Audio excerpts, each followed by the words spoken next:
avez sûrement entendu cette rumeur absurde selon laquelle on ne pourrait pas être geek et clubber. Alors je vous le confirme, cette rumeur est absurde, puisque j'ai vérifié, il n'y a physiologiquement aucune incompatibilité entre une extrême dextérité des doigts et la capacité à remuer son derche sur un podium, et ce, quelle que soit la musique.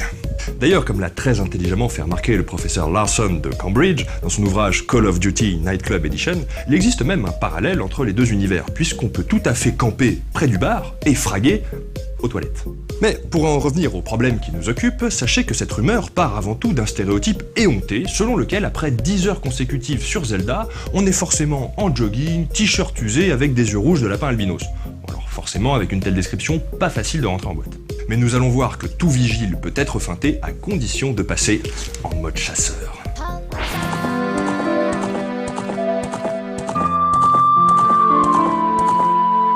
Quand on commence une nouvelle partie, il faut normalement finir le premier donjon pour pouvoir sortir de la forêt Kokiri. Mais ça, c'est normalement, parce qu'en réalité, on peut s'échapper de la forêt sans même aller voir l'arbre Mojo. Vous avez envie de m'insulter? C'est tout à fait normal. Il existe plusieurs façons de sortir, mais voici la plus rapide et la plus simple, quitte à être un vrai crevard. Commencez par récupérer l'épée Kokiri et le bouclier Mojo. Dirigez-vous ensuite vers la sortie, calmement et sans précipitation. Cette dernière est gardée par un Kokiri qui ne vous laissera pas passer tant que vous n'aurez pas fini l'arbre Mojo. Il va donc falloir utiliser la manière forte.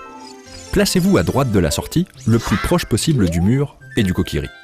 Tournez-lui le dos et utilisez la vue interne pour bien vous positionner. Appuyez sur R pour brandir votre bouclier et donner un coup d'épée. Votre épée va taper dans le mur et vous propulser en arrière. Appuyez sur le bouton A très rapidement après avoir touché le mur pour parler au Kokiri. Si votre positionnement et votre timing sont corrects, vous allez rentrer dans le personnage. Oui, dedans. Mettez fin au dialogue en appuyant sur A et précipitez-vous vers la sortie. Mais ce fourbe de Kokiri n'a pas dit son dernier mot. Il va encore tenter de vous barrer la route. C'en est trop, moi je dis, il faut le fumer. Amenez-le doucement sur le côté gauche de la sortie et jouez avec lui sur la jonction entre le mur et le sol. Il finira au bout d'un moment par tomber tout naturellement à travers le décor. Et voilà, vous êtes dorénavant libre comme l'air et vous pouvez vous aventurer fièrement dans la plaine d'Hyrule. Cette pratique, qui consiste à faire le jeu dans le désordre, s'appelle le sequence breaking, mais que nous appellerons séquence breaking par la suite parce que c'est plus simple. Cependant, sortez vos carnets et notez plusieurs choses.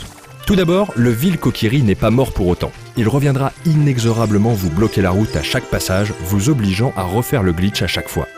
Ensuite, sans lance-pierre, vous ne pourrez pas finir les 2 donjons suivants. Il est donc judicieux d'aller le chercher avant de vous échapper. Enfin, il est nécessaire d'obtenir l'émeraude Kokiri pour ouvrir la porte du temps. Vous devrez donc, quoi qu'il arrive, revenir pour battre la reine Goma. Finalement, cette technique est donc juste là pour le fun de faire un peu de séquence breaking. Seuls les speedrunners aguerris qui savent utiliser d'autres bugs pour finir le jeu sans l'émeraude Kokiri en ont une réelle utilité. Mais ça, on le verra une prochaine fois. Et voilà, en skippant un donjon, vous avez en toute logique joué moins longtemps, et donc vous avez les yeux moins rouges. L'intelligence artificielle d'un videur de boîte de nuit étant basée, comme chacun sait, sur la couleur, et non pas sur le mouvement, il ne devrait pas vous détecter. Ouais mais alors, excuse-moi, mais techniquement on joue dans le désordre, donc on joue pas moins longtemps. Alors si malgré tout le videur vous détecte, le plus simple, deuxième possibilité, vous l'entraînez jusqu'au bord du trottoir, vous l'attirez, et là, en toute logique, il devrait tomber de lui-même hors de la map.